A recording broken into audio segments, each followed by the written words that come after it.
Can you hear me? Yep. What's that? Yep.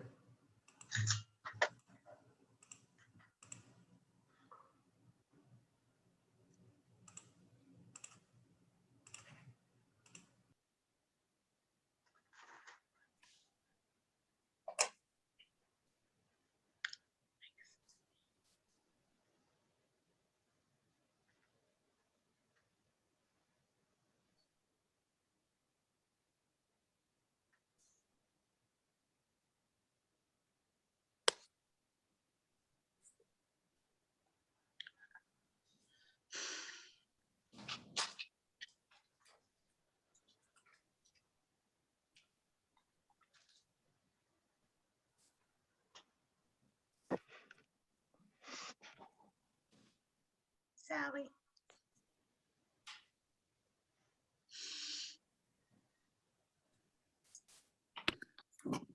Happy spring. Hello, everybody. We're going to get started in just a few moments. I'm just waiting for a few more folks to enter the call.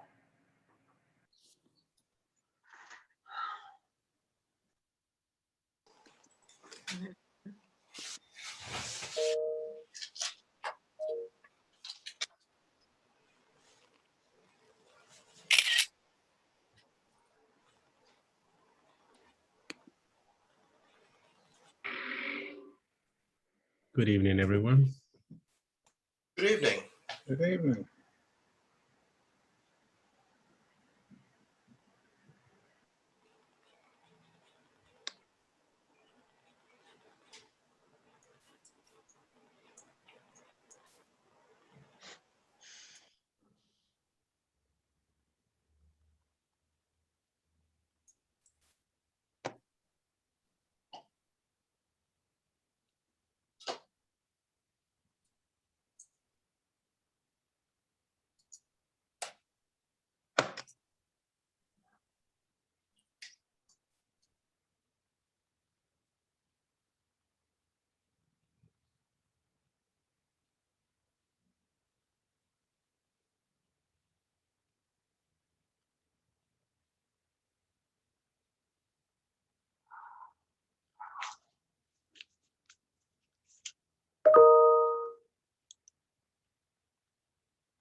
All right, I think we can get started.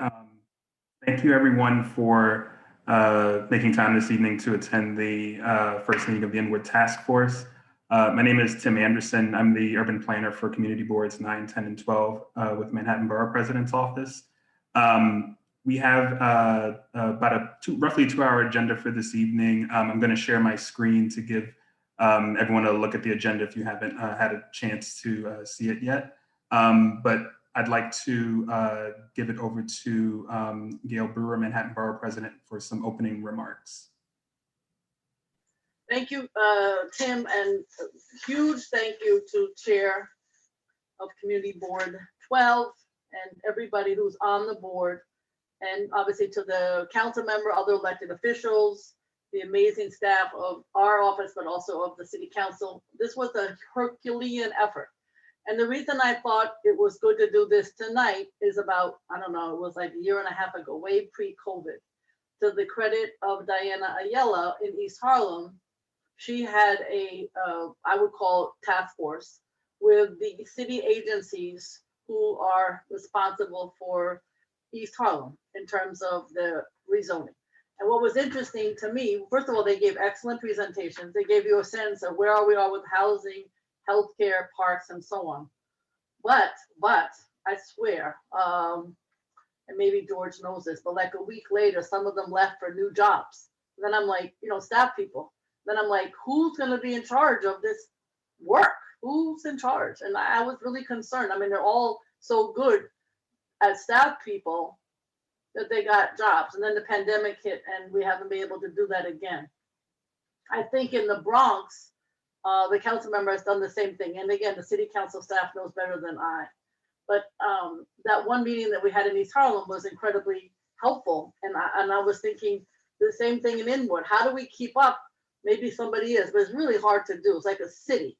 How do we keep up with all the issues that are happening in terms of the city agencies, holding them accountable, making sure it's what the community board and the council and others want in terms of all these different pieces. And again, you have even perhaps more challenges now because there is a bit of a drain in terms of staffing, understandably, because they're going on to other jobs with the end of the administration. So that's why I thought, just from past experience, why I thought it would be helpful to have this and then we can decide what you want. It was so much better in person, I'll be honest with you, because we were all able to sit around a table and then the agencies presented and we were able to ask questions. So it was obviously very different. So in this case, and I want to thank the agency, EDC has a big role, housing, HPD has a big role, I know Parks has a big role, and many, many other agencies. And so as in a library, I mean, that would be a different agency than what was in East Harlem. All the issues of small business, to the credit of the council member, some of the retail spaces are below market. And all those points of agreement are part of a framework that I hope will help you as neighborhood residents find that it's a transparent process, because without being informed on such a complicated rezoning, I don't know how you're going to find out what is exactly happening. So I'm here to get the updates, to discuss projects like what Mad Equities is doing, obviously what's going on at the library. And then, there may be so many other pieces that have changed, that may not have been part of the rezoning per se, but have changed in terms of what passed in the city council and what you suggested. Now I know it was contentious. I am miscontentious. I am so familiar with contention. So I am very, very aware of all of that. But I think the idea today is just to get facts, whatever people have their own personal feelings about what they like or don't like about it. The idea here is to get some facts, and obviously to try to get as much affordable housing, as much open space, and all the things that we care about in any community, and certainly in Board 12. So now I really want to thank the chair. I want to introduce him in a minute, but I also want to say one other offer, and I don't know if you want to do this, but I would love and be glad to pay for it, to have some kind of a bus tour. I go out, I got my mask, I go everywhere. For those who feel that they can go everywhere, one of those double-decker buses. So, and as many of the community board and stakeholders as we can, or do the walking tour, whatever you want. Have lunch. I'll be glad to pay for lunch at a small business, small restaurant. And see if we can, sometimes when you see it, it's a lot better than when we're all talking here on a Zoom. If you want to do it on the weekend or a weekday, whatever you want, I'm more than willing to put those arrangements together, because I think that's really important. So that's my offer. It's also my offer to do everything I can to make government transparent, which is extremely difficult. So now, Eliza Bueno, who is the chair of Community Board 12, I want to thank you for all of your support, your leadership, and we have a great relationship, and I really am delighted and so appreciate the fact that you were calling this together tonight. Mr. Chair, all yours. So I don't believe Eleazar has joined us this evening, but Okay. at least not yet, but I do see Wayne Benjamin, the chair of CB12 Land Use. So Wayne, sorry to put you on the spot so quickly, but if you wouldn't mind giving a few remarks. And thank you very much, Wayne Benjamin, for guiding us through this very challenging experience, and you did a great job. And I know that the chair will be joining us, but go ahead. It would be great to hear from you. Well, thank you. And it was a challenging experience. I believe the Land Use Committee went through 18 months of meetings discussing the Inwood rezoning. And at the end of the day, the resolution that we passed, the resolution that the community board passed, it really encompassed a wide range of opinions. And quite frankly, there were some members of the community who were surprised that it actually encompassed things that they were advocating for. I don't know why they were surprised, because the whole reason why we were having the meetings and inviting the input is so that we could, put it all together. At the community board level, and I will be quite honest, there have been some, I think less than productive conversations subsequent to the rezoning, centered on exactly what we're talking about tonight, the task force and what is happening with the task force.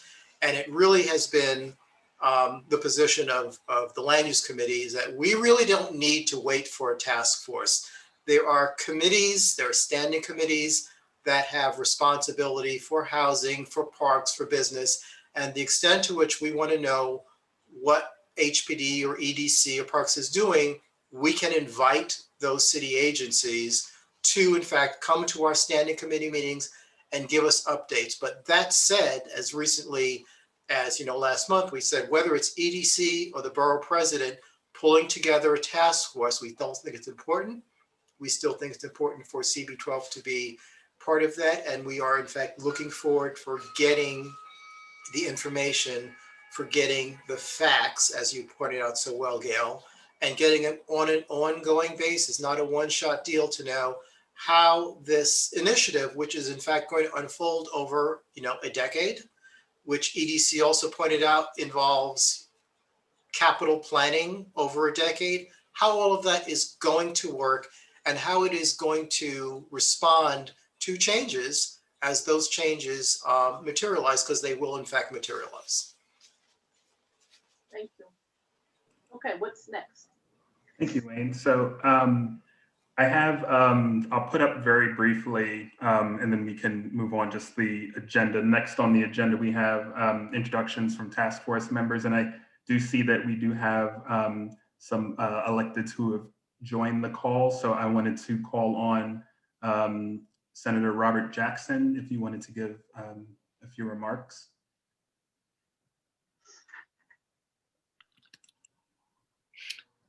I think that may also actually be our chief of staff who used the link that we had registered with the senator.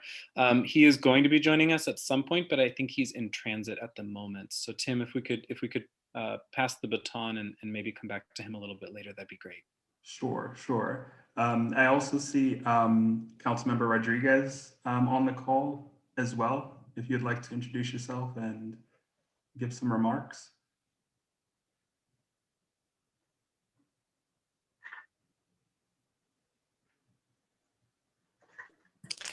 Councilmember. Hello, hi, my apologies. This is Kiana. I think the same thing happened to me. I'm the Director of Community Affairs for the council member. I think that when the invite got sent to me, got registered under his name as well. But I am lucky will be joining the call shortly. Okay. All right, thank you. So we'll return. So I'm going to give a few more moments. We'll just go around and I'll just call on folks as I have them listed. Carmen, the Assembly Member De La Rosa is here. Tim, go ahead. Oh. Hi, this is Carmen, the real one. Thank you, Gail, for bringing us together, and Community Board 12 and the task force members. I'm just here basically looking forward to having a space that can serve as a clearinghouse of information. I agree with our president that facts are important, and understanding the status of many of these projects, as well as the overall concerns that the community has, is an important part of of the process that the community board has to now undergo. And I'm just looking forward to listening and learning about those updates, and also obviously using our platforms and our offices to make sure that we are being liaisons with the city agencies to ensure that this process continues to be a transparent one. So thank you for the opportunity, and I'll be here listening with my screen off because I'm still in the car, but I appreciate the opportunity. Thank you so much. All right, so we'll go around the room, and I'll just double check to make sure if anyone else has joined. But we can go around, and I'll call on folks as they are listed in my participant list. So Aaron Sims. Hi, it's Aaron Sims, founder and executive producer of Inwood Artworks. Good evening, everyone. Addison.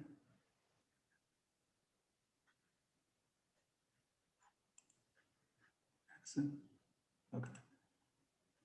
Adele.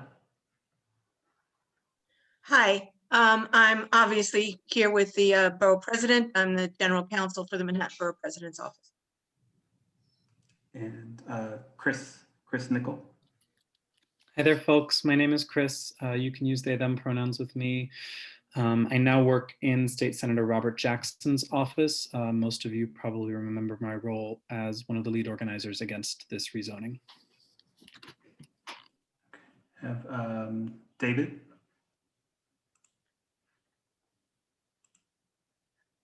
David Tom. Oh, sorry, I wasn't sure which David there. I'm sorry. Dave Tom, representing Inwood Owners Coalition, resident of Inwood. Thank you. Demetrius. Hi, everyone. I'm a resident of Washington Heights. I just had interest in the issue and thought of attending. We have Elizabeth Ernish from New York City Parks. Hi, I'm Elizabeth Ernish. I'm with the Parks Department. I'm a planner there. Good to see everybody. Evelyn. Yeah, this is Evelyn Collado. I'm the Director of Budget and Legislation for Councilmember Rodriguez. Felipe.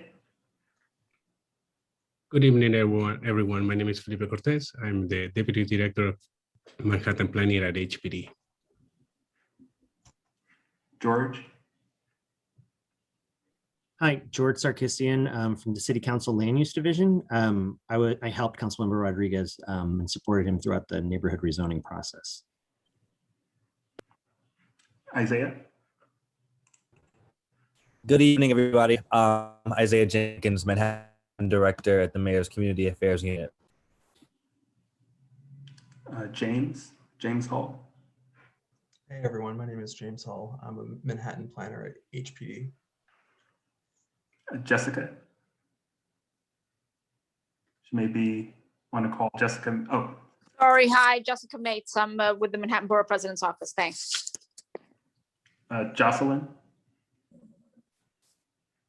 Hello, Jocelyn Dupre, Vice President with EDC's Neighborhood Strategies Group. Nice to see everyone.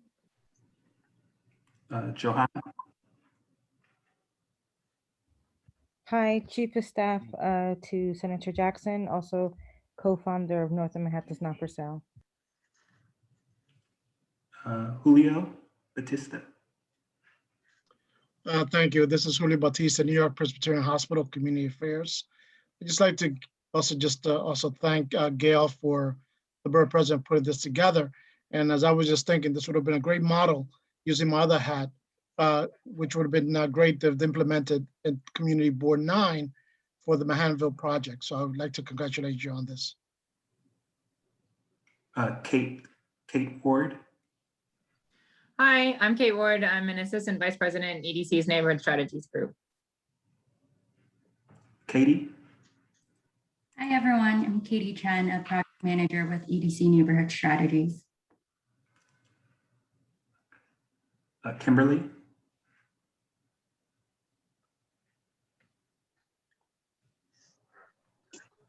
Hi, everyone. My name is Kimberly Warner. I'm the Assistant Director for Housing at Nemick Legal Services. Sorry for not having my camera on. I'm also in the car. But happy to be here with everyone. Lizette, Hi, good evening. Lizette Chaparro with the Manhattan Borough President's Office. Maggie, I'm Maggie Clark. I'm the founder of Inwood Preservation and of the Riverside Inwood Neighborhood Garden. I'm trying to figure out what this group purpose is, because I'm hearing that it's mostly governmental officials and not so much Inwood residents. Maggie, it's Gail. The purpose is just to get started, okay? We're not, we're gonna have, so we know it'll be up on the archive and people can get information. So it's just the beginning. We're not having the whole world here today. We'll have, that's what the community board can have hearings. It's just to get information. That's the purpose. Go ahead, Tim. Maria, Hi, good evening, everyone. Maria Lizardo, the Executive Director at NIMIC. And Gail, you can sign me up for the bus tour and the lunch. Great, Maria, but you have to pick the restaurant. You got it. We'll find a spot. Matthew, Matthew Washington with the Manhattan Borough President's Office. Michael, Hi, Michael Sandler. I'm Assistant Commissioner in the Office of Neighborhood Strategies at HPD. Also looking forward to the lunch that Gail's gonna get us. Nira, did I pronounce that right? Nira, Oh, Neria? Neria. Oh, that's fine. Hi, I'm Neria Leyva Gutierrez. I am the Executive Director of the Northern Manhattan Arts Alliance, also known as NOMA. Happy to be here tonight. Orlando,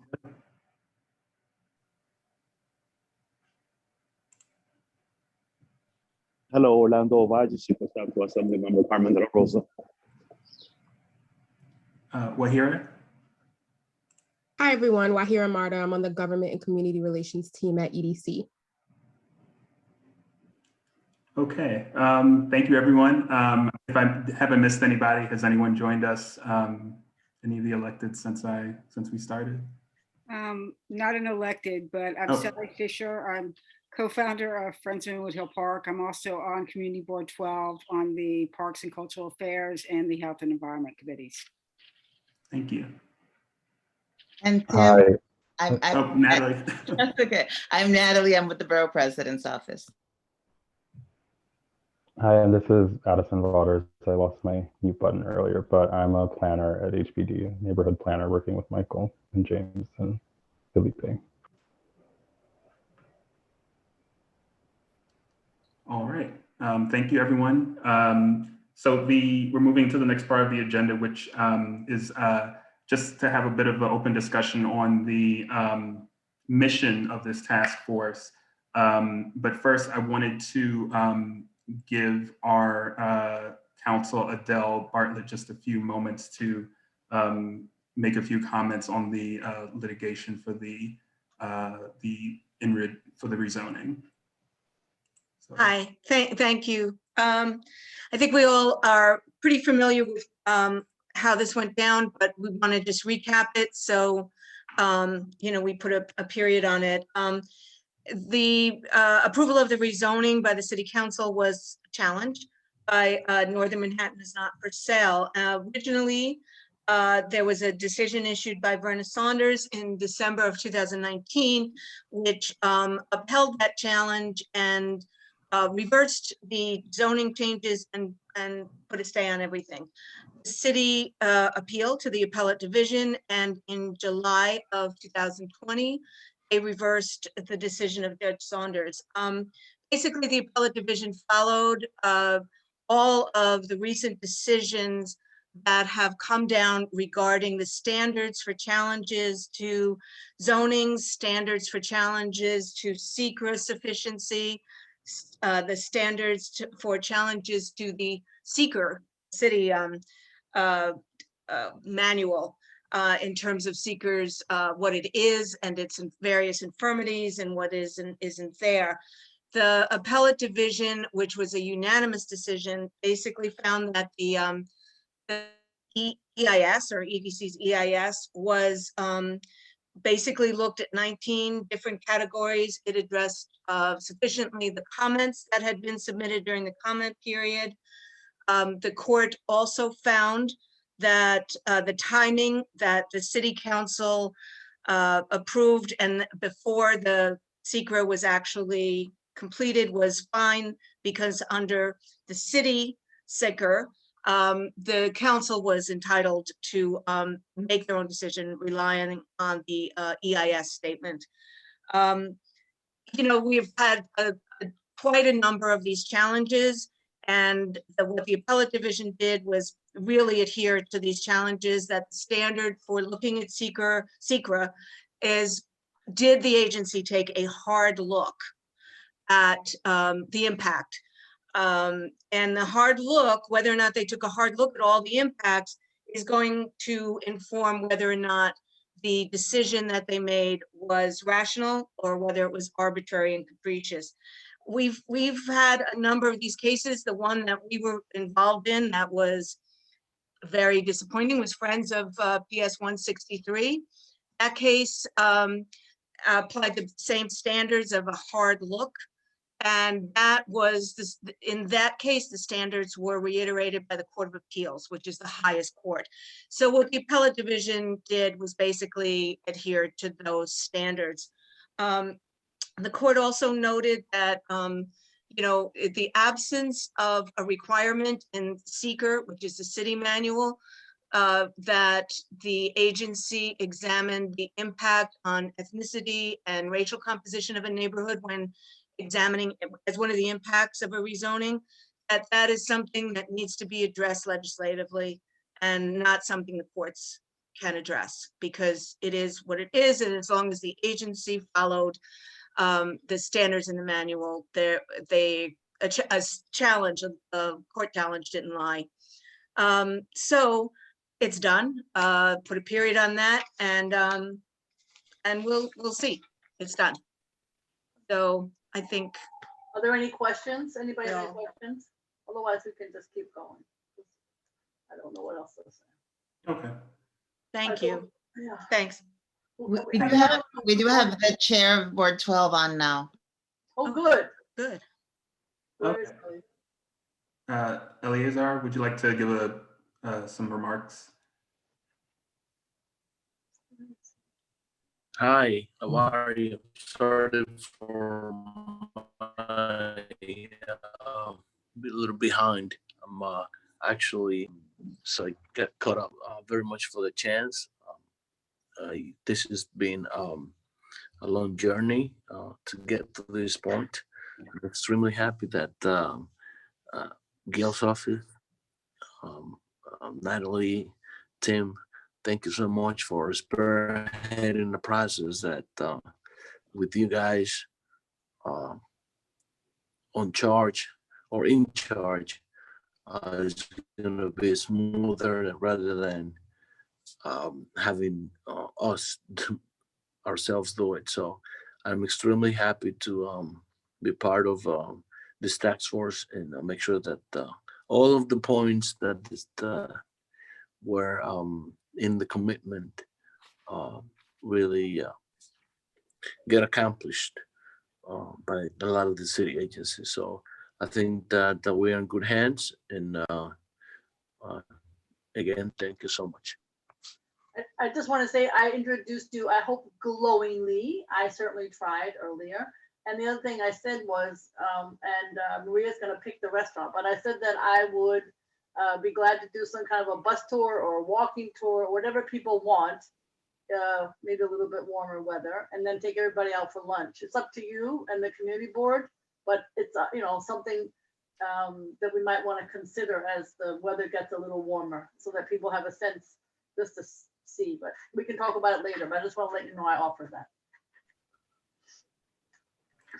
All right, Tim, go ahead.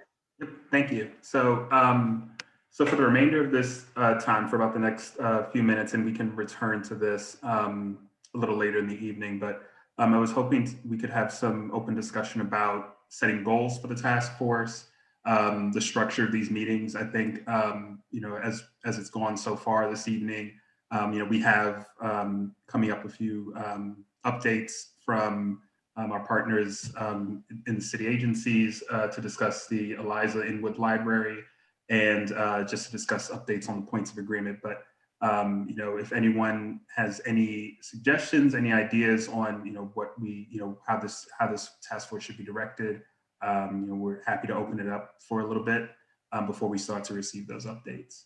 I just want to add in concurrent with Wayne Benjamin's excellent comments. This is not meant to replace anything at the board, and it doesn't have to meet often at all.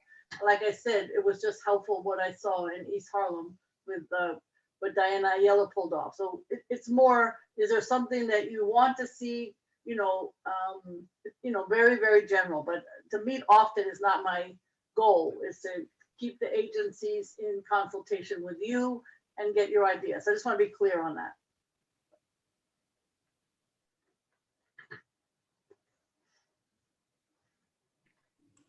And I just mention, feel free if anyone, you know, wants to add things to the chat, or, you know, I'm monitoring the raised hand function. So just wanted to give anybody an opportunity to give some feedback on the direction of this task force. Otherwise, let's just go to the substance, because we all like that. What's actually going on. So. Okay. All right. So so we'll move on. So the next item on the agenda is to have some updates on the Eliza Inwood Library project. So I want to throw it over to our partners at, I'm not sure who's going to be presenting, but I'll be presenting, Tim. Is it okay? Oh, if I James, thank you. No problem. Is it okay if I share my screen? Yes, you should be able to. If you don't have that function, let me know. It looks like I can. While James is getting set up, I just want to say hi. So as I said, I'm Assistant Commissioner in the Office of Neighborhood Strategies. My name is Michael Sandler. It's great to see the Borough President team, as well as everyone that was involved in the Inwood rezoning. Spent a lot of time up there a few years ago. Glad to have folks back together again. HPD has a number of projects in our affordable housing pipeline in this neighborhood, from releasing new RFPs and you know, making good on our commitments to create new affordable housing and conduct targeted tenant and preservation protection activities. We're here tonight to talk about the Eliza project. We're happy to come back at future meetings or anytime the community board would like to have us to speak to any of the commitments here in the plan. So that's kind of the intro, and we've got some more info in EDC slides later about overall the commitments that we're pursuing in the neighborhood. So I'll pass it back to James and look forward to hearing any questions that the group has tonight. Thanks, Michael. So I'm James Hall. I'm a Manhattan planner at HPD. I'm joined by Felipe Cortez, who's the Deputy Director of Manhattan Planning. I just wanted to say thank you to the Borough President's Office for bringing us all together to talk about this project and everything else going on in Inwood. So this is an update on the Eliza and Inwood Library project. I just want to note that we also gave a presentation to Community Board 12 on February 18th. So I want to say thank you to Wayne and Eli for moderating, and Eli for helping us set up that meeting. Subsequent to that meeting, the community board provided us with a series of questions, and we are working through those. It requires a lot of internal agency coordination, and we hope to get you written responses by the end of the month. So the Inwood Library project, the Eliza, is 174 units of affordable housing, 70 of which will be permanently affordable. It'll be a mix of studios, 1 bedrooms, 2 bedrooms, 3 bedrooms that are affordable to households earning 60% of AMI and below. It'll also feature a new Inwood library, which is a contemporary library with robust programming areas that will meet current and future needs. There's also approximately 18,600 square feet of community facility space. So that includes an activities, culture, training center to provide job training and educational programs, performance space, and supportive services to the neighborhood. There will also be 3 universal pre-K classrooms and a DOE operated playground. Finally, there is the NYC for STEM Center, so that'll be a robotics, mechatronics, and STEM focused workspace. So now I'll turn it over to Felipe to talk through some of the AMIs. Thank you, James. Good evening, everyone. My name is Felipe Cortez, HPD Deputy Director of Manhattan Planning Team.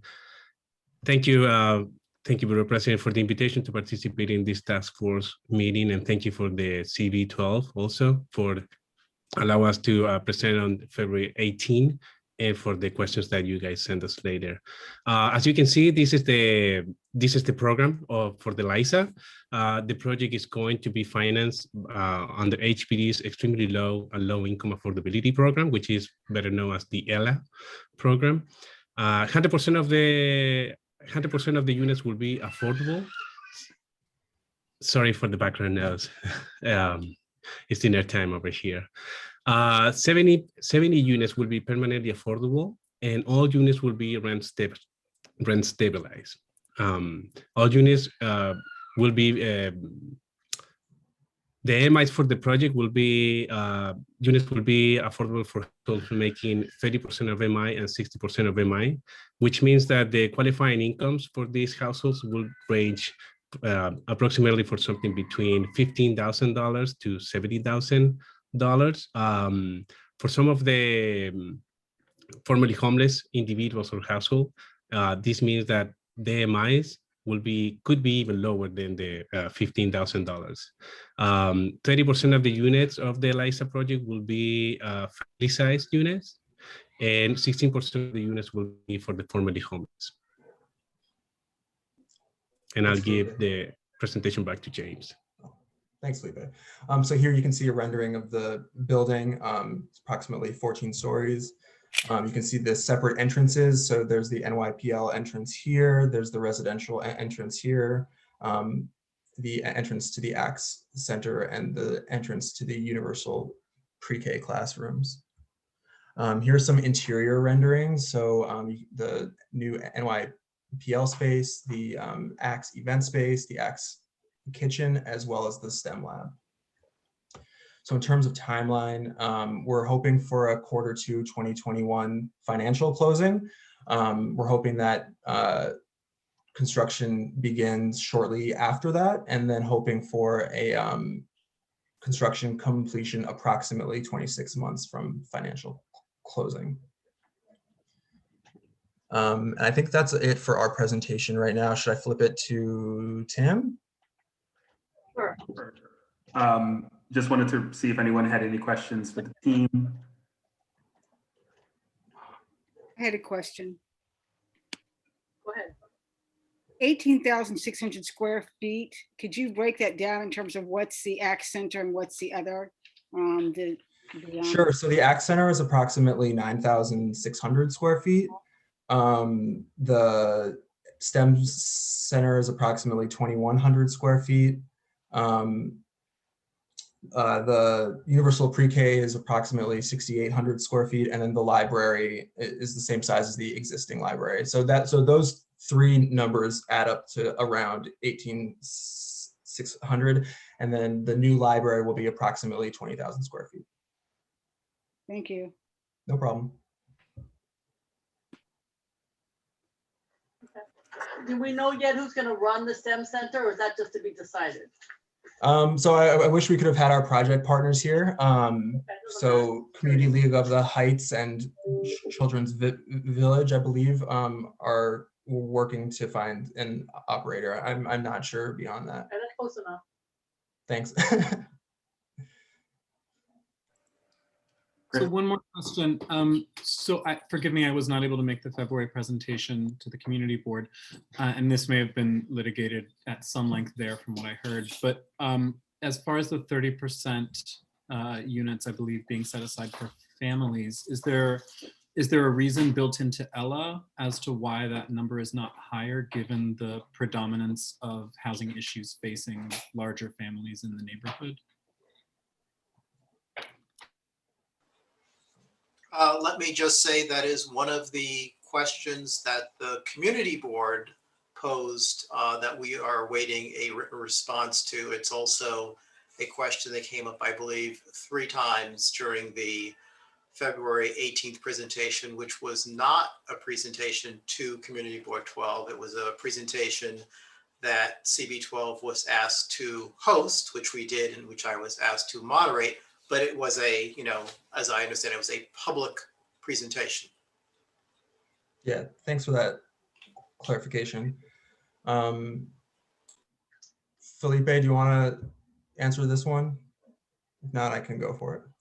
Or I'd be happy to jump in and just say that the unit, the mix of different apartment sizes is set by a combination of HPD's term sheets and our design guidelines. And I know that in communities across the city, we often hear complaints about not having enough family-sized units. We do have far more applicants per unit for studios and 1-bedrooms than we do for family-sized units, and therefore our term sheets do prioritize those groups. It's also a balance between trying to incorporate as many apartments as possible into the space and balancing between sort of the cost per unit. So there's a bunch of factors that go into it. Those are the forces that have driven to this unit mix for this building. We've definitely heard the feedback from folks at that public meeting. Thank you, Wayne, for clarifying the nature of the meeting, and we will be replying in writing by the end of the month. Well, Michael, can it be changed? At this point, no, we don't anticipate that it would be changed for this project. We're, as James said in the timeline, we are very close to being able to start construction on this building. This is a very, very baked project, which is very exciting that we're going to be moving forward with building a new library in this building. But we do have other projects in the pipeline in the neighborhood, and we're happy to continue this conversation with the community board, the task force, with others involved about what the right mix for those upcoming projects, which are less baked and which we have more room to play. Okay, I mean, it just makes people crazy to get that kind of answer. I hear you, but I'm letting you know people, because they work so hard on this. So I don't know how to answer this, Wayne. But I would also add, Gail, that as I said, the land use committee went through 18 months of discussion on the Inwood rezoning per se, but we also had individual discussions on this particular project. So maybe a year and a half ago, some of the very questions that are coming up now about unit mix and affordability were discussed. And while I think a reasonably decent job was done with the affordability, although once again, the allocation among the affordability tiers does need to be addressed. The concerns, not with what your term sheet would like, but what is the demographic makeup of the specific community within which the building is to be built. What that makeup was completely ignored. So it's baked now because you ignored the feedback that was given earlier in the process where it could have been more meaningfully addressed. And that is what drives us crazy. Yeah, I know, it makes me crazy too. I think the issue then, Michael, and HPD is we have to find, to compensate, we have to find family-sized units in some of these others. So I would keep going through this. But I think one thing coming out of this is we got to balance it. We got to find family-sized units. It has to happen because I know that is the need. Despite what you get for your applications, that's what people want. Yeah, well, I mean, if you look at the demand for housing or affordable housing in New York City, it is such that if you have 25 units, you'll get thousands of applications. But that's not a reason to say folks are lucky to get anything and we will give them whatever we feel like giving them.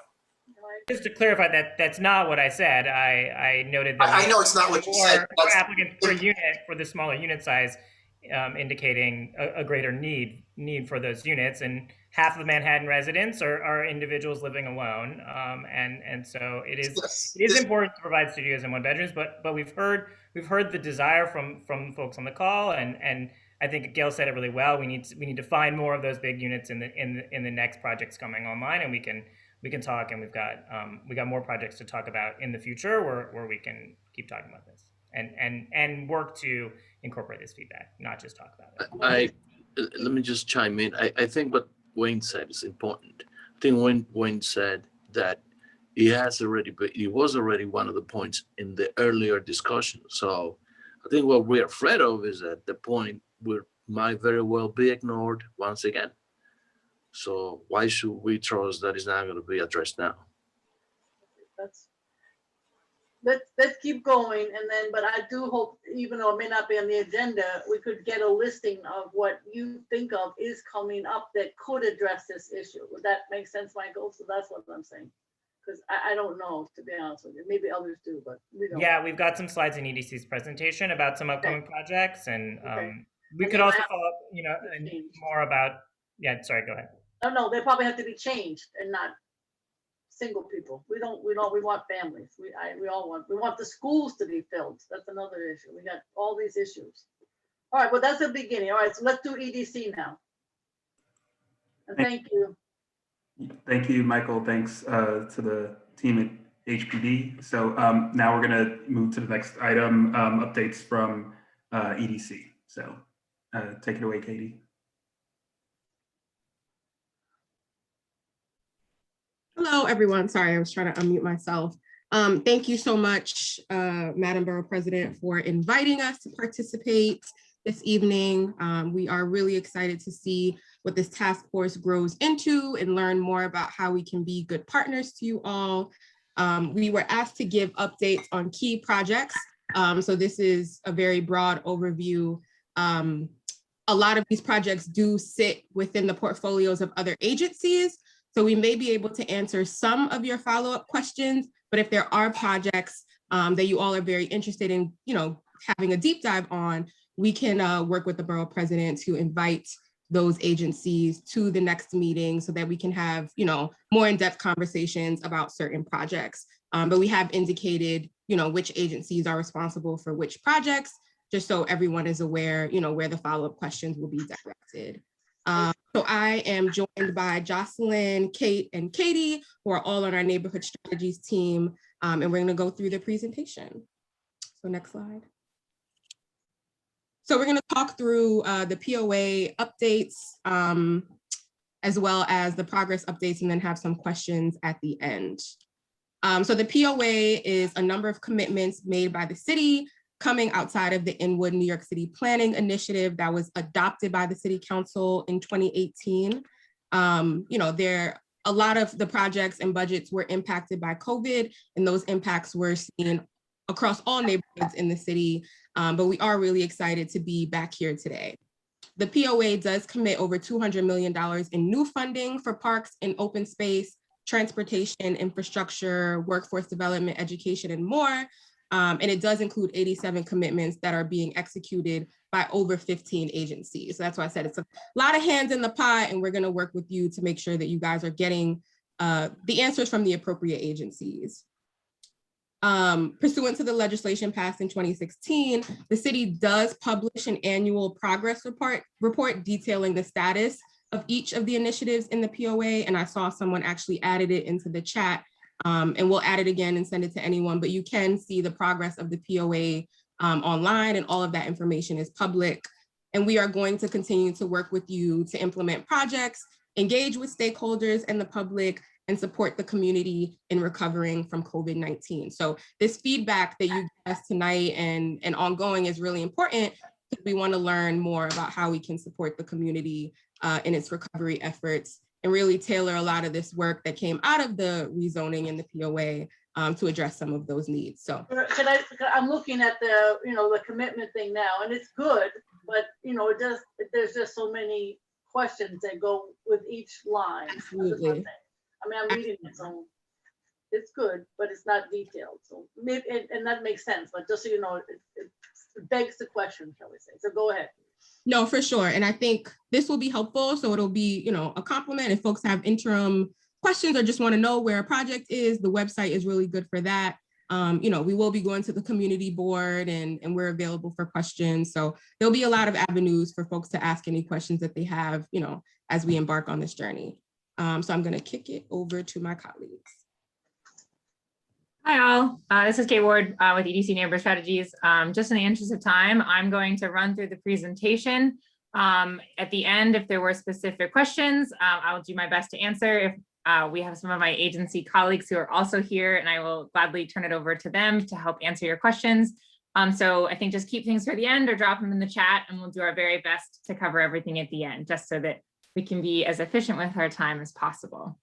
So kicking things off with our parks renovations improvements. So we have an array of capital projects to enhance the existing parks and recreational facilities. We have exciting progress on Monsignor Kett Playground. So the Parks Department completed the playground design and comfort station in summer of last year, and it actually won an award with the New York City Public Design Commission. So we were super excited to see that, and I think it's an amazing design and an awesome job all around. So they're expecting to start construction in mid-2021, so that's an awesome project, and excited to see that moving ahead.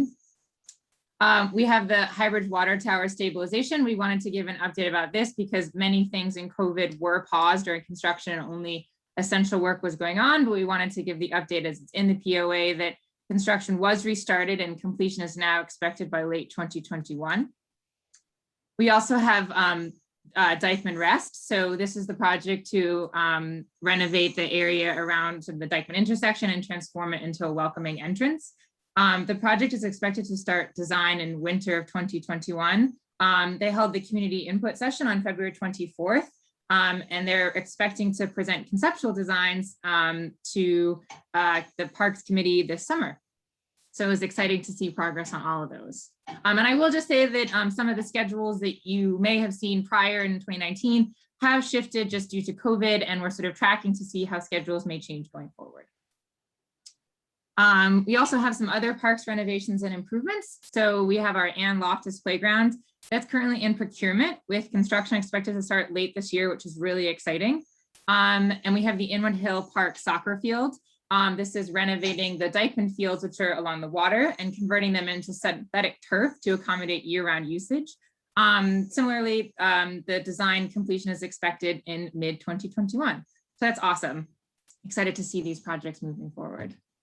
We have our Waterfront Parks. This is the commitment to create 2 signature waterfront parks that will create much needed new recreational space for Inwood residents. We are very eager that these projects move forward, and the city is doing everything we can to advocate for funding. EDC is working directly with ONB to try to get them restarted. We get a list of projects to restart in batches from ONB, and we're advocating fiercely that these projects be included for the restart. But at the moment, they remain paused just as the city deals with sort of the COVID budget impacts. Next slide. So for transportation, we are looking at making a series of strategic investments in streets and upgrading our below grade infrastructure. So DOT, with their improvements of priority intersections along 10th Avenue, as well as the under the L improvements, they are working on their project scoping and finalizing all the scope for the capital project. So they actually bucket all the 10th Avenue improvements into sort of one scope package. So they're working on getting all that nailed down and finalized, but they're hoping to begin design in late 2021, and they should start reaching out to the community. And if you have specific questions about that, we can always let them know to come and talk to the task force or to the community board about a bit more details about their timeline. And then the Harlem River Drive Gateway, which is the project a little bit further to the south, is following a very similar timeline with the scoping being finalized and design expected to begin in late 2021. We also have sort of 2 other projects in the DOT portfolio. One is the Broadway Bridge rehabilitation. So they have had a planned capital work for the major rehabilitation work of Broadway Bridge, which included repairing deteriorated steel members and replacing the roadway deck. So construction actually began this winter. You might not have noticed, it was actually on the underside of the bridge, so sort of out of the obvious eyesight, but they actually did begin work this summer or this winter, so we're excited to see that moving forward. The other DOT commitment was improving bus service along 207th Street corridor. So DOT did a lot of data collection on the BX12 SBS route from Inwood to Pelham, and they created a prioritization plan, sort of looking at the transit signal prioritization that would be necessary. That's a mouthful. So this requires a lot of implementation and updates to the software. So they're going through and making those updates to the 4 traffic controllers, and work is being scheduled and is actually expected to be completed in spring 2021. So you should see that coming online shortly. Next. So we have our affordable housing projects, and these, if we do have specific questions at the end, I will happily turn some of these over to my HPD colleagues. But first, we have the North Cove project, which is the private site to be developed by Mad Equities. That is on 207th Street and 9th Avenue, that will create over 600 new affordable homes. So the development team is working closely with the city agencies to finalize and approve the streets and open space designs and get the technical aspects of the project that are kind of for the changing to the 9th Avenue turnout and getting all of that done and finalized. For Charter and 495 9th Avenue, which will create approximately 570 new affordable homes, waterfront open space in the Innovation Hub. The city is doing some work to advance what we just colloquially refer as a land swap transaction. So the map you can see here shows what is the current zoning lot. So the city's lot is actually on the water and doesn't have any street frontages. So we're doing a process to actually shift the lot so that both of them front the street. And so we're going through that process. The earliest that the RFP could be expected to release is 2022. And this is a lot largely just due to impacts from COVID and sort of having to deal with the shifting projects across all of New York City and looking at the impacts that COVID has had on all city agency portfolios. We have tenant protection. So these were some commitments to provide services to Inwood and Washington Heights tenants to prevent tenant harassment and evictions. So we first have our partners in preservation. So HPD is working on its new Partners in Preservation initiative to serve as a hub for neighborhood-based anti-displacement initiatives. So since launching the program in July 2019, the organizers at NIMIC and CLOF have engaged with tenants, developed tenant associations, and fostered 50 tenant leaders to lead coalition-wide efforts to combat landlord harassment. Because of COVID-19, the community-based organizations actually successfully pivoted towards an innovative digital tenant organizing model that has enabled them to continue much of the critical work in the program, which was awesome to see. I know it was hard to move a lot of things digitally, but it was really impressive what they did there. Our second commitment to continue to provide robust free legal representation. So the city has continued since 2015 to provide households in Inwood with legal services, and during COVID has pivoted to a fully digital support system. Small business and workforce. So two key initiatives here, increasing access to employment opportunities for local residents. All Workforce One centers and business solution centers are operating virtually, and we are delivering services remotely. So physical outreach has had to be put on hold, but we are finding new and digital ways for the Workforce One training and recruitment services to meet their commitments to supporting getting access and increasing employment opportunities to local residents. We have our other commitment of connecting Inwood residents to training programs in the healthcare industry. So we were working to develop training programs prioritized for Washington Heights and Inwood residents to access careers in healthcare. We were starting that. We've had to shift completely digital, but the team has done a great job of taking the training fully online due to COVID-19. So it continues, but it is now digital. For our school capital projects, so we had a variety of projects of improving schools and programming to prepare the youth of Inwood for growing in industries. So we made large investments in schools in Northern Manhattan, acknowledging kind of like that the school district is for the entire community board. So we have our first investment of the STEM Center at Giorgio Luperon High School, where we were creating a state-of-the-art flagship STEM center for science and mathematics. The design is underway with SCA. Work resumed in October 2020 following the COVID pause. We also have our capital investments to George Washington. This was two specific ones, a window replacement project to bring windows to a state of good repair and a pool repair project. So work was paused due to COVID, but it was able to resume. The window repair project resumed in October, and the pool project actually resumed in December. And we also have the last commitment on STEM education and after-school programming at George Washington. So this was looking at upgrading space and equipment to outfit a new space to accommodate the increased STEM education. Prior to COVID, there were several meetings with stakeholders to discuss upgrading outdated science labs and spaces at George Washington and beginning to scope that project and what it would look like. Unfortunately, this was paused due to COVID and remains paused. So We continue to check in with SCA and DOE to see how that's going and kind of how they are dealing with the many demands that they have on their portfolio of projects and budgets. But at the moment, it is paused due to COVID. And we also have our arts and culture. So this was the commitment to create a dedicated cultural and immigrant research space for Northern Manhattan that will include performing arts space and resources for research and the immigrant experience. We colloquially refer to it as URPAC. So we released an RFEI in September in 2019.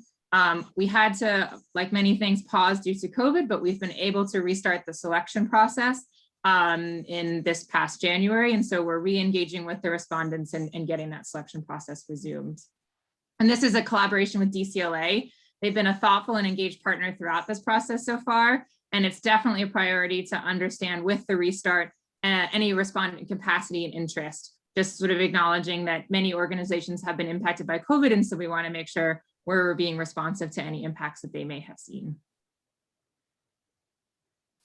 And then lastly, infrastructure. So we have our commitment for broadband improvements. This was using the city's franchise and contracting authority to bring broadband improvements to Inwood. Like many things, this was paused due to COVID, but we've actually pivoted. So EDC with Mocto and SBS has released an RFP with $157 million capital investment to bring broadband service options to New Yorkers.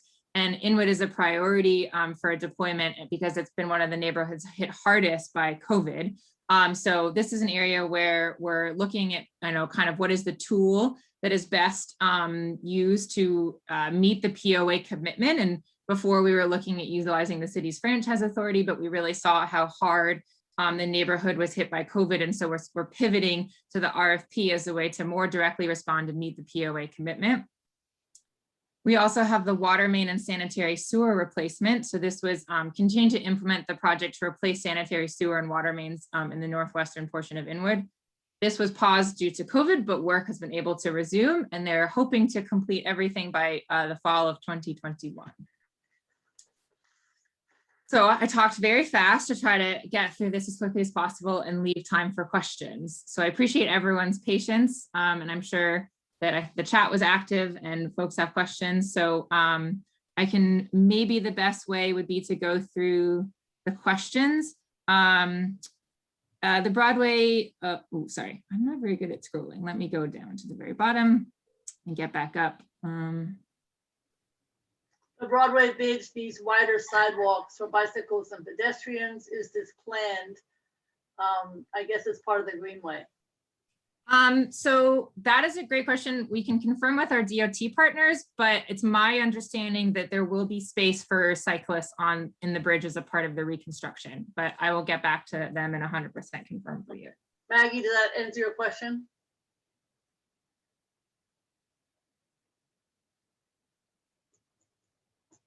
Okay, then just keep going. Okay. Yes. Okay, thank you. Unfortunately, Neria had to leave, and I think that was the only question in the chat. So maybe if we now just do the. I think there were a couple more. To I can read them out for you, Kate. That'd be great. Thank you. Maybe it's just one more. How has the new financial reality impacted the commitments made? And I can speak to that if you'd like. I think, obviously with COVID, we know that a number of projects across the city were paused, including those in Inwood. I, don't have any information or reason to believe that any budgets have been cut or, there are any long-term impacts to our POA commitments beyond schedule. So right now, the real question is, getting these projects restarted. Many have already restarted. We're be back here tonight and talking about that progress. And we're actively working with the Office of Management and Budget to restart any projects that continue to be paused. There was a question from Julio about the 207th Street Bridge and update. Julio, do you want to add to that? No, not necessarily. I just wanted to see, if any additional information really about that project, whether it's just painting or any sort of improvements. The only update that we had from DOT is that was about the Broadway Bridge rehabilitation, which is that it included structural upgrades. But I think the 207th Street Bridge, I would have to check with them to see if they have any updates about that. Okay, thank you. And I will include that in the questions when I ask to confirm about the space for cyclists. Okay, so my question is, how are we gonna find Michael Sandler and anybody else between MAD or charter or something else? How are we gonna get more family units? I mean, I don't know what's planned, so I don't know how to add, but that's the question. Sure. So we've got, we can certainly talk to Matt and we can work with them to come and present either to this group or to the community board about what's being proposed now. And we can circle back with them following this and just check in on what the unit mix is that's being proposed there. And then the other thing I'll point to is the charter site where we're doing the land swap, which will be a future RFP. And as part of that, we'll be having community engagement sessions to vision for how that site should be planned, what should go on that, and then we'll have an open call for proposals for development there. It's a very large site, nearly 600 units. So between those two sites, we're talking about a lot of income qualified apartments for extremely low, very low income homeless families, and I think through both of those can continue talking about those large bedrooms. I guess the issue is Wayne go ahead would be to try to do more than what they suggest now, and you already know. Wayne, go ahead.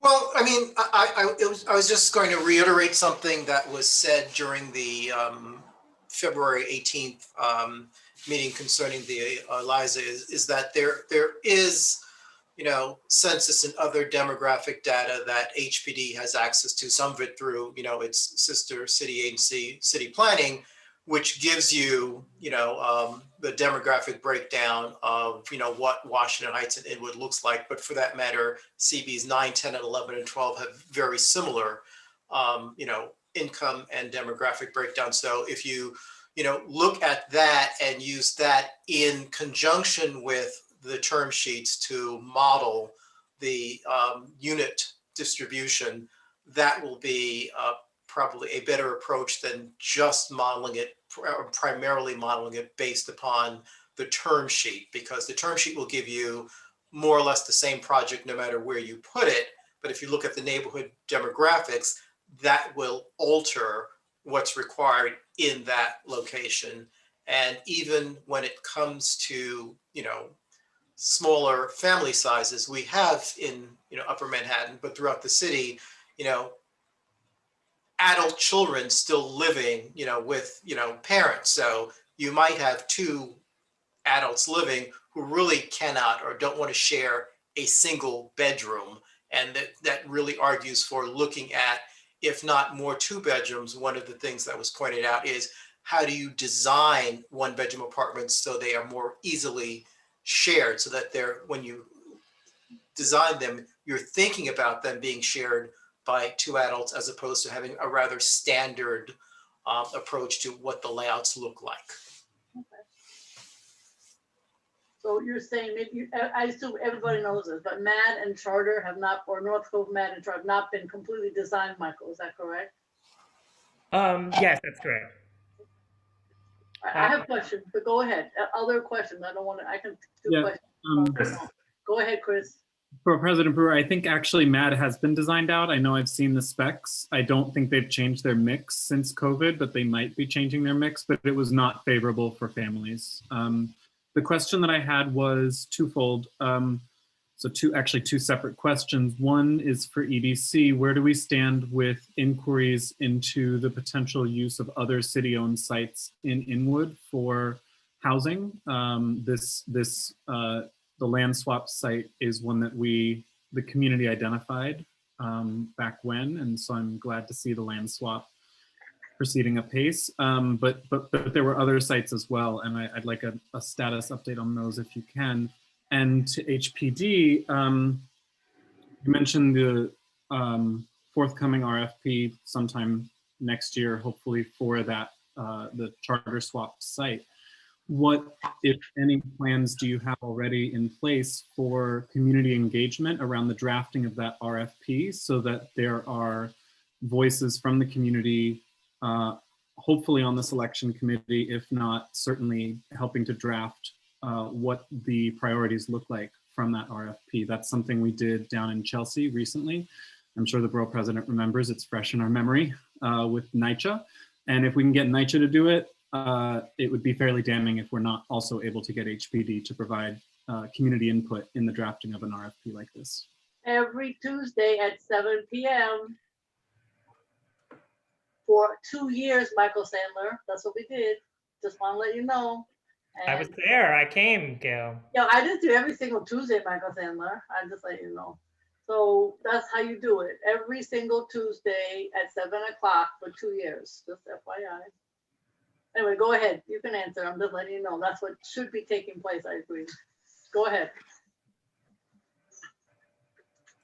Do you want EDC to answer the first Yeah, question? go ahead. Yeah, go ahead. I'm gonna vibe with Michael, and Michael should just answer. Or Michael, I know Michael. So I can answer the first question. Yeah. So we've got the charter site. Another site that was identified and that is in the points of agreement is the there's some sites at Dykeman, along Dykeman houses along Dykeman Avenue, Dykeman Street there, and then so that is also sort of on the table for a future RFP. I think. We are working with EDC to best understand the needs of this future cultural center and want to understand make sure we have a place to site that before moving forward with too many of these public sites. So that's a big next step there on the Dykeman site. And certainly, you referenced the task force, certainly infill on a NYCHA development is a much bigger question. And so it's not on the immediate pipeline. And then were a couple other sites identified that are in the points of agreement, and maybe Kate, you want to Yeah. So the two sites that I think you might be mentioning are the DSNY facility just north of the MTA rail yard, and then the DOT bridge repair. So the DOT bridge repair update is that they are having to do a diving analysis to just understand sort of like the conditions of the current site and what are the needs for being based on the water, and sort of having to do like a diving analysis into water requirements. That is then going to inform a study that they have to do to scope out and identify all what would be needed for the future site where they to move to. And once they've been able to scope out that study and complete it, they will have a timeline for being able to relocate the DOT bridge repair facility. So at the moment, they are doing internal work to understand the needs of the site, and then that will drive the timeline for potential relocation. And then the DSNY garage relocation is relying on a decision for District 6. So they are looking at a potential new facility in District 6 that they need to resolve and find a location for that. And until that is resolved, they cannot move the DSNY facility in Inwood. So I know District 6 issue very well. Just so yes. you know, and it is not tomorrow, just in case anybody wants to know. Yeah, so it's a bit of a domino on that one. That's one way of saying it. Right. Gail, could I follow up on Chris's question? Sure, go ahead. So I think this is primarily for HPD, although EDC may have some role in it. When the Inwood rezoning process was coming to a closure in terms of CB12 commenting, Congressman Espaillat's office submitted a list of various sites that we did not have enough time to pay attention to. But in the resolution passed by CB12, we asked HPD to look at that list and work with the Congressman's office to see which of them were viable sites for the development of affordable housing. And we're just wondering, how that effort is progressing, but also in terms of the capital budget priorities each year, CB12 includes and is ranked very highly a recommendation for HPD to identify all of the city-owned scattered sites throughout Washington Heights and Inwood, and to put them in one or more infill development RFPs to allocate capital to ensure they're affordable, but to put out RFPs for affordable housing. I worked with affordable housing about a decade ago, and there have been other infill sites. We never hear back how that is progressing. So once again, as we're talking about other sites for affordable housing, how are you addressing those two initiatives? Yeah, great question. And then I do want to come back to the community engagement question from Chris, because that was a very important question. But I'll start, Wayne, with your question. I remember very well the list from the congressman. We went through with a fine tooth comb every site on that list. We had meetings with the council member and congressman about each of those sites. I would have to return to our notes about going through them.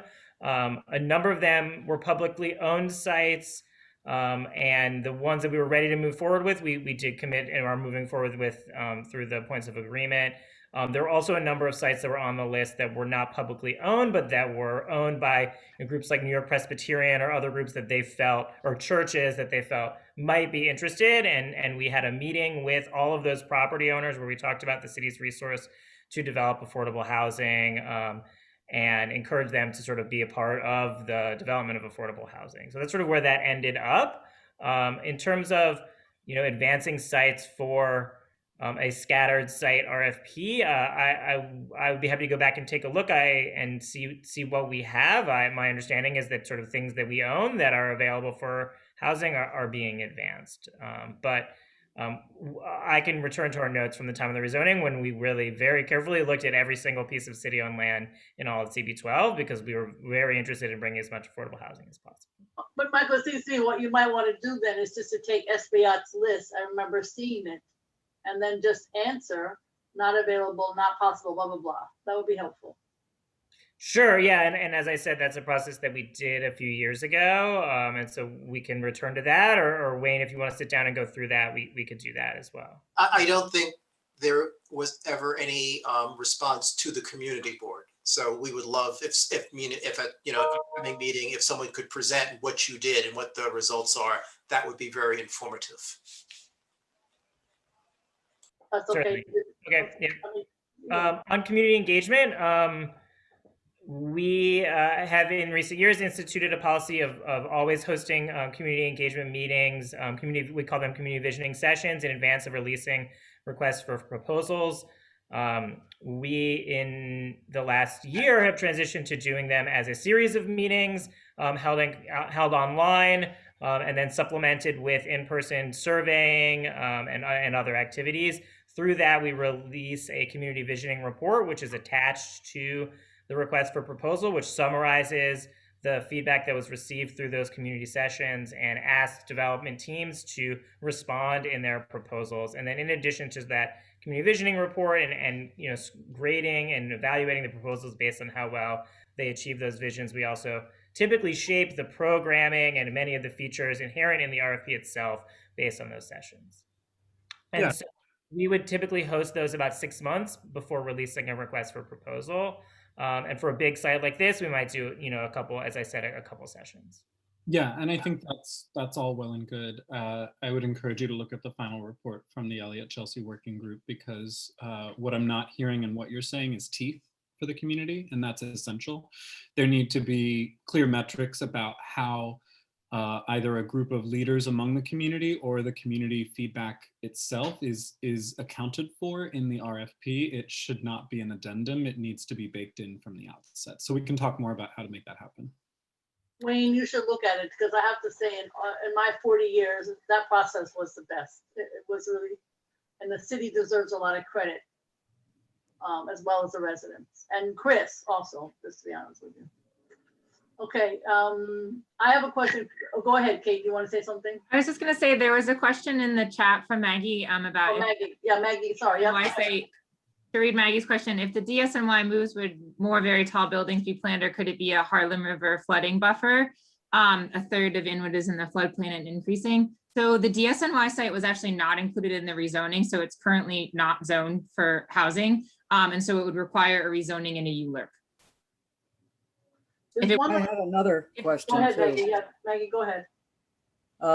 So will any agency be doing traffic counts in the neighborhood now and after all the new development? Because the environmental impact statement was very clear in terms of the letter grades that it gave to intersections predicted after all the development came. And, most of the intersections were F, and E is at capacity. So, that's gridlock. And it's going to be awful here. And it's because we only have 5 ways in and out of the neighborhood. Everything is a cul-de-sac pretty much. And it's easy to back up the traffic. One person stops and the whole neighborhood's gone. Yes, apologies for not answering that. I did see that in the chat. Yes, we will be collecting data, traffic counts for the intersections, and that will be EDC's responsibility, but with coordination and guidance from DOT to follow their traffic counts. We obviously did not do it in 2020 just because of COVID and it wasn't normal, and we need to kind of collect following DOT's requirements for traffic data, but EDC will be doing that, yes. What kind of mitigation, okay, do you think might be possible? If it's high. Sorry, what was that, Gail? What kind of mitigation? What kind of, if you have high counts, which I know is what Maggie thinking is going to happen. Then I don't have an answer. I don't have an answer for that at the moment. We need to collect the data first before determining what is the appropriate mitigation measure. Okay, but that's what people are going to ask. Okay. Go ahead. I have a question, but somebody else might. If Matthew Washington is still on, Matthew, can you talk about the church, which is not in the rezoning, but it's a great project? I don't know if Matthew's still on. Yep, I'm still here. The church is actually doing 100% affordable housing, which is, you know, and doing it on their own and deserves gold stars and plaques and awards. And the city can't figure out how to do this. I'll be honest with you, but the church can. Go ahead, Matthew. I'm sorry. Sure. This is the, and I'm sure some of you know about it, but this is the Hillside Avenue project that is going to the church. I think it's Rocky Baptist Church, I think is the name of it, that owns Rocky Mount Baptist Church. Rocky Mountain Baptist Church. Rocky Mount. Yes, thank you, Wayne. Wayne, you can talk about it. You'll know it more intimately than I do for sure. But it is a great project where Rocky Mount Baptist Church own the property, and they work with Coconut Realty as well as a nonprofit partner to create a 100% affordable housing project on Hillside Avenue, where the church will have a new facility. And, you know, it's just, it's a pretty special project, and, you know, we're very excited about what will happen there. Privately owned site that will have 100% affordable housing, and, you know, we think a model for others. But when you should add, the community board was certainly intimately engaged in this, and you were yourself. Yeah, there were a couple of presentations for that site, and the first one was just dramatically out of scale, and the affordability was mezzo. What they've ended up with a different development partner, I would add, is something that I believe uses tax credits, but it is 100% affordable, and it's affordable at a range that makes sense for the neighborhood. But, you know, once again, you know, and the community board, you know, passed a resolution, you know, supporting the proposed development. But once again, when we discussed that with them, that was a couple of years ago, there was a question on, you know, how some of the units were allocated, because in the Eliza, there are 30% or so that are allocated to formerly homeless. In this particular project, I believe the allocation is for veterans that have like mental health or had mental health issues. It was some strange thing, and we wanted to know, you know, even if the term sheet called for some percentage of the units to be allocated for some dedicated use, from the community board's perspective, we thought youth aging out of foster care was something where there was a dramatic need, and we wanted to know how the team came about, you know, with the particular use.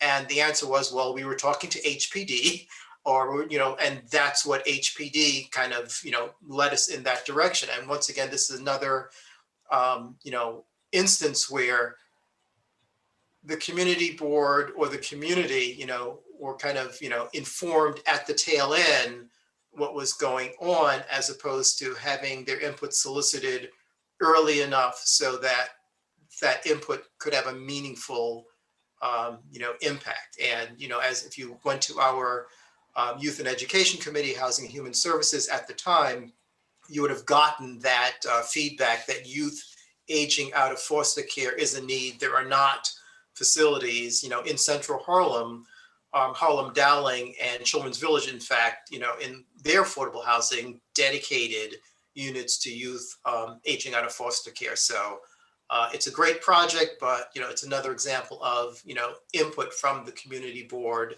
and the community really being solicited far too late. Are they doing families also, or you don't know, Wayne? Is there like any kind of percentage for families, or it's hard to know at this point? It may be targeted more at seniors. I have the information. It's probably cited in the resolution. I think they did a better job than what is proposed in the Eliza. It's not 70% smaller units. And if that is the case, it's probably because it's more focused on seniors, but even that part of it may have massaged a bit to be not specifically just seniors. At one point, it was going to be focused on seniors. The project is still focused on seniors. It's a mix of studios and 1-bedrooms. So it's kind of like a 202 model. Similar, yeah. So we still need a lot of family housing, point taken. Right, but I mean, the difference is if you're looking at something that it's not a HUD 202, but if you're looking at the HUD 202 model, that would explain, the smaller units. But if you're looking at just affordable housing to serve the community more broadly, then, you'd want to really look at the demographics and even the HUD 202 model. And HUD can be really difficult to work with, but that's no surprise.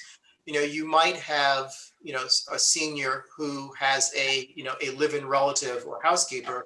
It is hard to get the larger units approved. It's hard to get that reality accepted by HUD when you're doing a 202. Just want to clarify that the HUD 202 program no longer exists. That's a defunct program.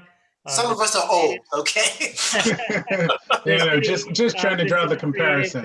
The Senior Affordable Rental Apartments Program, we call it SARA. We like to use these cute little, I guess they're all female names for some reason. You need a Bernie in there. Senior Affordable Rental Apartments Project, which I believe this project would be financed under.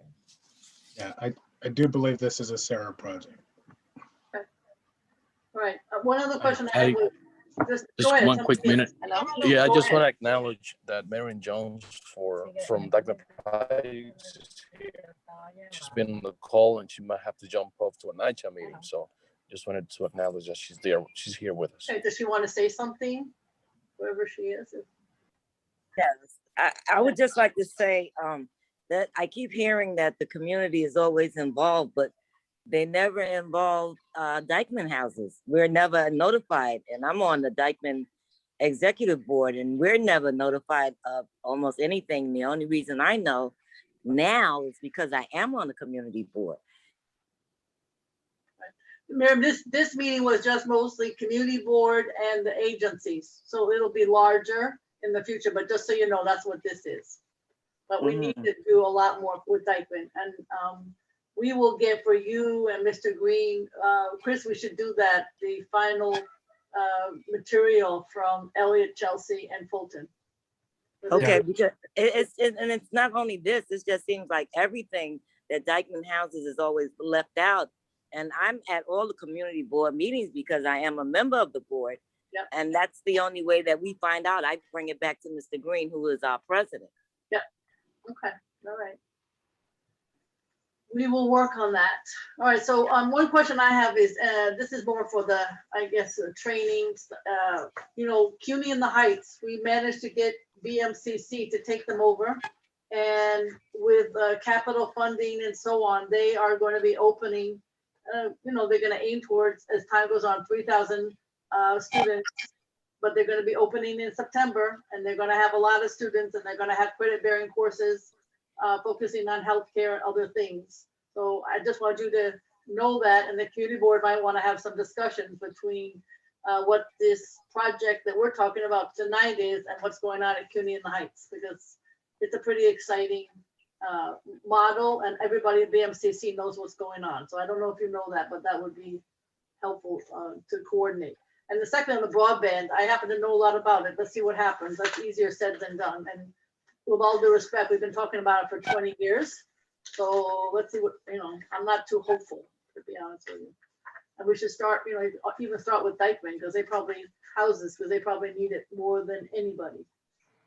All right, so go ahead, other questions? I don't want to be dominating.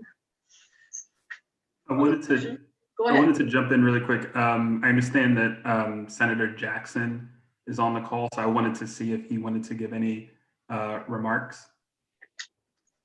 RJ, as he knows that I call him. If he's still on, I know he's been in and out. But I don't know if his staff can let us know if he's on. And if he's not on, just let us know if he joins in the next few. Yeah, sorry, I'll keep an eye out. Okay. All right, any other questions? We don't need to prolong it if there aren't, but I guess I'm still trying to understand where these other family units are going to come from. That's really, I mean, are we going to have 570 family units at charter? Where are the family units going to come from? That's an HPD question. Yeah, I think we've answered that. We've got other projects in the pipeline, and any project we move forward with is going to have a mix. And no, there will not be 570 family units at the charter site. There'll be a mix of family units and also studios and one bedrooms. And we've certainly heard loud and clear that the family units are a priority. And so we'll go back, we'll talk to Matt, we'll look at that site. And as I said, we're going to be doing a community visioning session or sessions about the priorities for that. And one of the questions in those sessions is about, what type of population should be prioritized for housing at the site. Okay. I know Wayne and Community Board 12, you'll keep on that topic, I assume. The other question I have is, I think this might be DOE, and I know that we've been talking, the council member to his credit put a lot of money into GW, but I have thought that maybe it wasn't moving. So you're saying the pool is moving, the windows are moving, which would be capital. And there might be a pause on some of the money for the after school. Is that the general idea, EDC? Yes, that's accurate. So the capital construction for the window repair in the pool is moving ahead. What is still paused, but has not lost its funding, it's just, it's just been paused, is the additional STEM programming at George Washington. So that'd be the expense money that I would assume, as opposed to capital. Because I had heard that it was hard to spend the capital, but I guess you have found a way. We'll see. Okay, anything else? Because I don't want to belabor the issue if people are fine, and we're not setting another time. I think it's more just to give sense of some of these projects. We're glad to look at the walking or the bus tour if you want. And then, see if there are other, and then the community board to continue. And if you think there's another opportunity for this. What about the arts? Aaron, are we okay on the arts? There was a question I recall about arts and cultural projects in Inwood. And I do know that there was, I don't know, I may have missed it, but there may have been an update on the Immigrant Research Center on that. I don't know. All right, so Aaron, did you ask the question, or do you want to ask generally about the arts? Sure, thanks, Gail. I've just been listening and taking everything in. I guess the questions I have are, I mean, it's so far off, it's hard to even bring it up, but like, where would this prospective building be in the mix of all this, like the housing, where would it exist?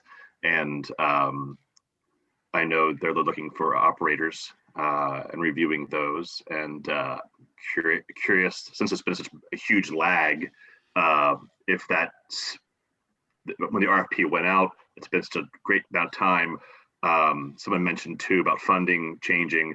Question if those people who submitted for operators are still valid as people who are put their hat in the ring to still be operators and still have the capacity to do so.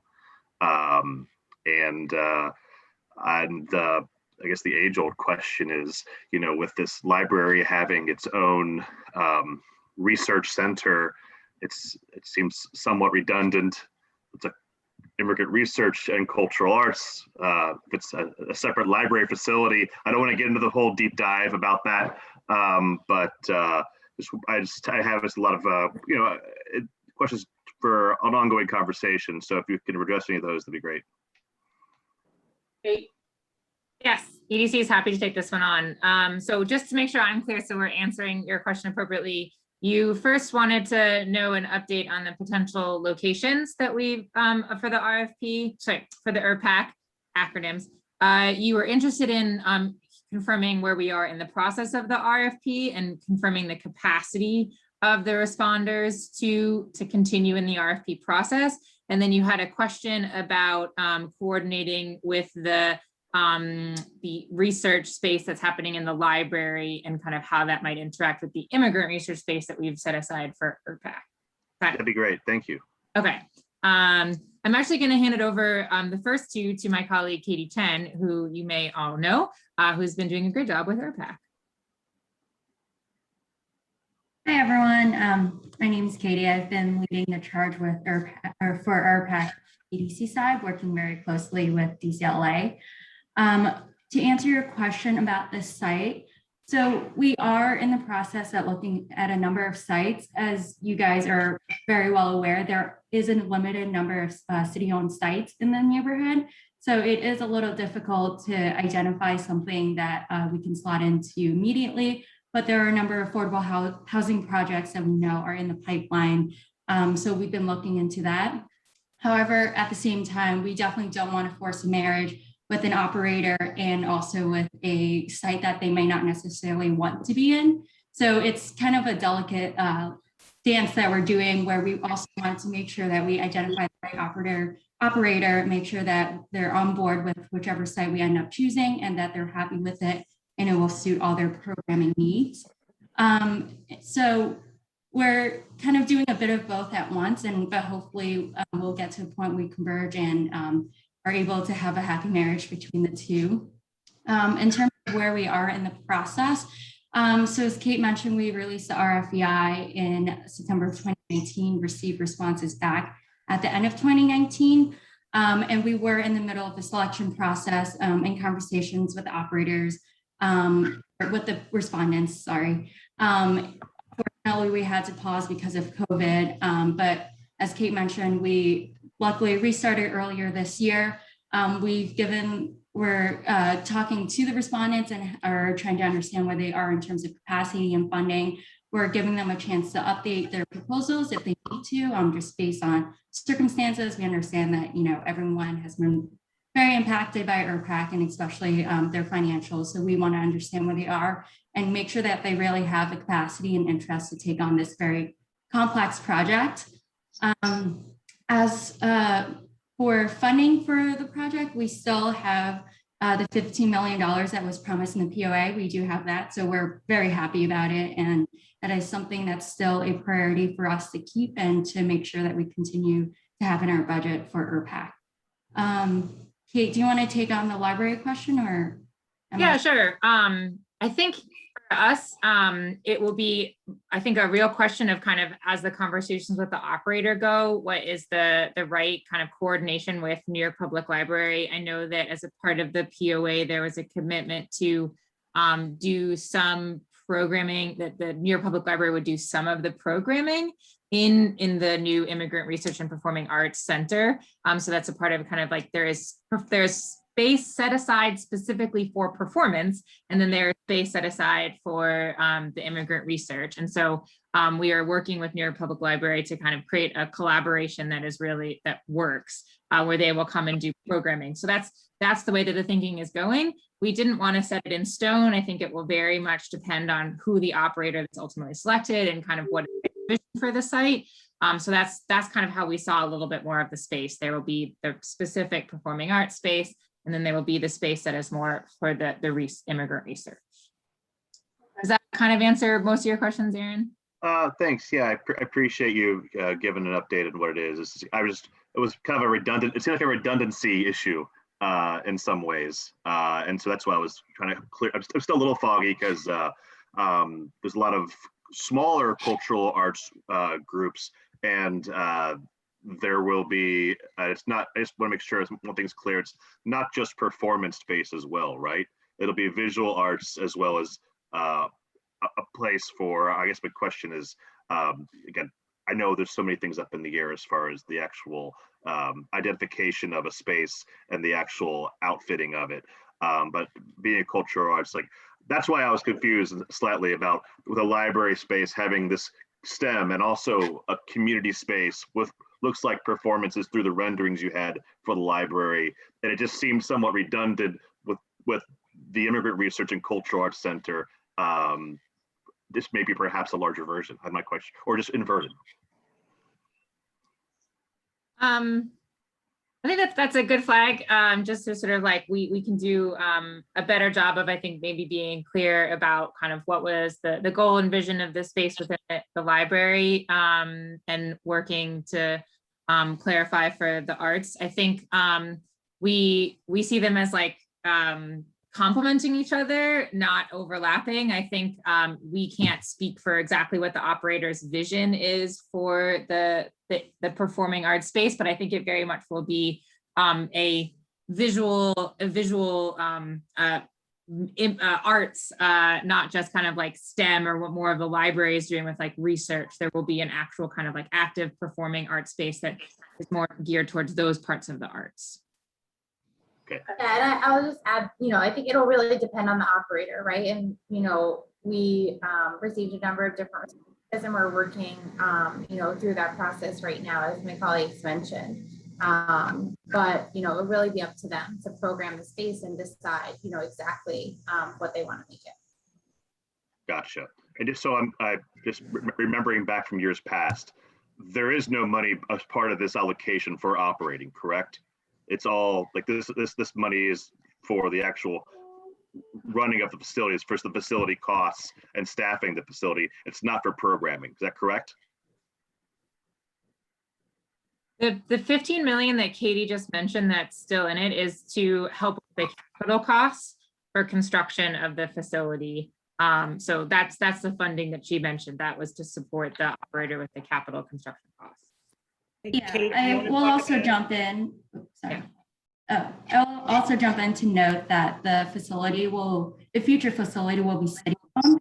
So the operator will only be charged common area maintenance charges and not rent. So that will also help with their operating costs. And the future operator will be added to DCLA's Energy Coalition, which means that they will have their energy costs covered by DCLA as well. Great. Thank you. All right, Looking forward to more updates. All right, I think that's it, unless there's somebody else. I know, Maggie, you had some other questions, but I think some of them got answered by the discussion of the Immigration Center, or whatever the acronym is.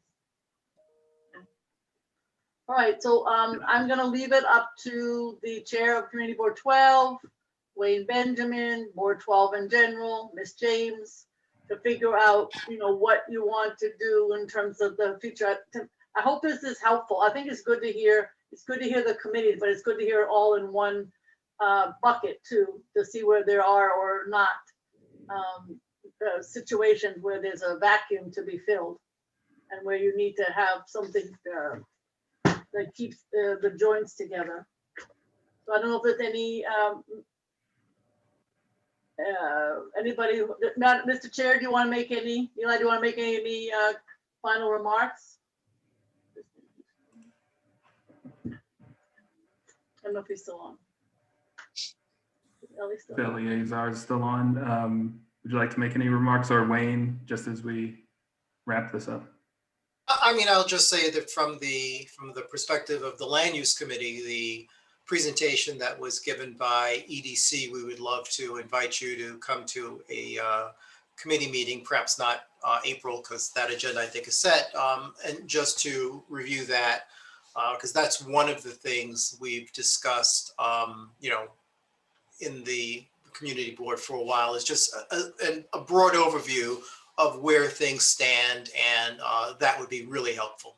Yes, I will say that my colleague Wahira has been in communication with some members of the community board. Yes, so we're working on getting on the agenda. That actually, the scheduling of that was in process before this got formed. So we are Exactly. That we just wanted to make sure, since we know we have a longer run time, we want to make sure we get all the agencies there. You get the full team, bringing, getting, the full city group. So we're working on that, and we're excited to come present to you guys. Right, and I would also echo my colleague Miriam James's comment. The Inwood, or Washington Heights and Inwood, is diverse, and sometimes when we talk about community outreach, who is represented seems not as diverse as who actually lives there. So, and it's absolutely true that Dykeman houses always seems to be left out, and even from the Inwood rezoning discussions, there were some interesting comments from people of what they consider to be their part of Inwood as opposed to someone else's part of Inwood. So I think in subsequent meetings, we just need to make sure that, all of the voices are heard and, all of the parts of Inwood are represented. Thank you very much, Wayne. Thank you. Chair Bueno, do you want to say anything, or can we wrap up?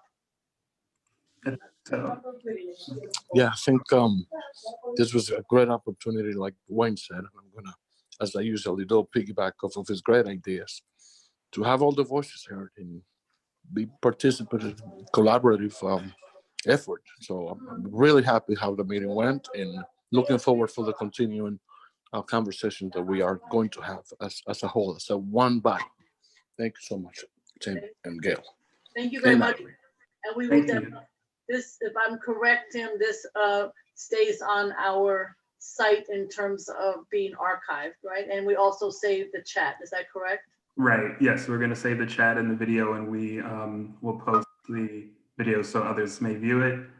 We'll get that taken care of right after we wrap up this evening. I just wanna say, just quickly, oh, sorry, you wanna say something else, Gail, sorry? No, go ahead, go. I just wanted to thank everyone for their participation this evening, HPD, EDC, all of the staff members, CB12, thank you so much. We don't have another date yet set for the next task force meeting, but I will definitely reach out and reach out to everyone, and we'll get something else on the books and have something. You're fading out, Tim, you're fading out. I think we'll definitely open this up as we go along. So, Right. Thank you, everybody. Have a good evening. Take care. Thank you. Good evening. Bye. Thank you. Good night. Good night, thank you. Good night. Take care. Good night, take care.